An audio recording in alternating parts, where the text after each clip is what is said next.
Oh, this house here used to belong to a man by the name of Abby Dyson when I was a kid and when I was a young man. And Abby Dyson had a pretty bad drinking problem anyway, but um, the house had never been painted or had siding put on it, so all the wood it was a wooden house, and it was the old, the weathered boards, how they turn kind of black. That's how it was. And he had a kennel beside the house with dogs, and you could smell the dog crap when you were around here. It's all you could smell was dog shit back then. I remember that. And Abby Dyson, his mother stayed there too. I don't know if it was his mother's house or what. It might have been though. Anyway, Abby would drink, and when he would come home, sometimes he wouldn't be in a very good frame of mind, and he'd beat up his mother. Well, his mother was kind of scared of him sometimes because he'd do that. And anyway, Abby, one night, he came home drunk, and his mother had locked him out of the house because she was afraid he was going to beat her up, So she locked him out of the house, and he passed out in a snowbank, and he lost his fingers and his toes. At the time, Abby was driving a 1969, a big four-door 1969 Buick Lesabre with like a 400 and something engine in it. I can't remember now the exact cubic inches, but it was a big engine. And the car, though, the frame was starting to rot out on it and stuff. But he couldn't handle the car. After he lost all his fingers and toes, he found it too difficult to handle the big car, And so he bought a small car. And anyway, I bought the old Buick off him for $100, and I drove it for a winter. And by the spring, the car was basically breaking in half. So I traded it to a car dealer that I knew. That just sold it to a car dealer is what I did, because he wanted the engine out of it. He just wanted it because it had a real high-powered engine in it, and it was a good engine. The engine was the best part of the car, really. But I remember that car had the old AM push-button radio, and it said Buick. There were 5 push buttons, and on the end of each button was a letter in white. The black buttons were black, and there was the white letters, B-U-I-C-K, Buick. I still have that radio, actually. It's in my storage unit now.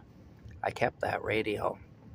But anyway, Abby Dyson, I remember, though, he had clothespins on the knobs on his television and stuff, so he could change the channel. He could take his stumps and do this, change the channel with the clothespins and stuff. But anyway, he's passed away now. But yeah, he lost all his fingers and toes. Still drank, though. Didn't learn anything from the experience. Still drank. And I remember one time I come out of the Royal Bank building where I lived when I was a young man. I was getting into my car that was parked out front. And by that time, I was driving a 1979 Buick LeSabre, so I come up 10 years. But anyway, he was standing out front of my building, and he recognized me. He knew I'd bought his old car years before, and he was drunk. And he says to me, he says, "Hey, you." He said, "Give me $10.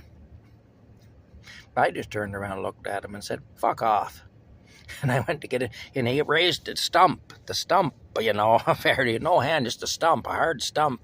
He raised his stump, and he said, "I will smash you," like that. And then he fell over. He fell right backwards, landed on his arse, because, of course, he didn't have any toes either, so his balance was off, Anyway, I just got into my car and started it up and drove away. But with that Buick, anyway, the car dealer that I sold it to, he had it at his place anyway. He was sitting there waiting for him to take the engine out of it. And his son put a dealer plate on it and decided to take it for a ride. So he took his girlfriend with him anyway. And one day, I knew his son anyway. He was a good guy. I liked his son's name was Shane. I always got along well with Shane. Anyway, and I saw Shane somewhere anyway, and his face was all smashed in. I figured he'd gotten into a fist fight or something, That wasn't unusual in those days. So I says to him, I said, boy, I said, what happened to you, Shane? I said, and how's the other guy look? And he said, oh no, Tom, this wasn't a fight. This was your car. I said, what do you mean? He said, well, I took Trisha out in the car. I put one of Dad's dealer plates on it. I took Trisha was his girlfriend, took Trisha for a ride. And he said, somebody come out of a driveway right out onto the highway in front of us. And he said, I had to stand on the brake to get the car stopped. And he said, the damn bench seat tore up from the floor. Because he said the floors are completely gone in that thing. And he said the bench seat tore up from the floor and put us both head first into the dashboard. Oh, his face was all smashed up. It was an awful mess, you know. I mean, he probably went into the steering wheel. She'd have went into the dashboard, but, you know. But, yeah, I never forget that, though. And he was badly smashed up. And I said, well, that's the reason I got rid of it. I said, your dad's just going to take the engine out of it, and the rest is going to go for scrap. I said, the engine's the only part of that car that's still any good, really, you know, and the transmission. Otherwise, the car's junk, you know. But anyway, just another story I remember from my young days, you know. That's what he said. No, Tom, he said, it wasn't a fight. It was your car. Anyway, that's it for now. I gotta go. See you later.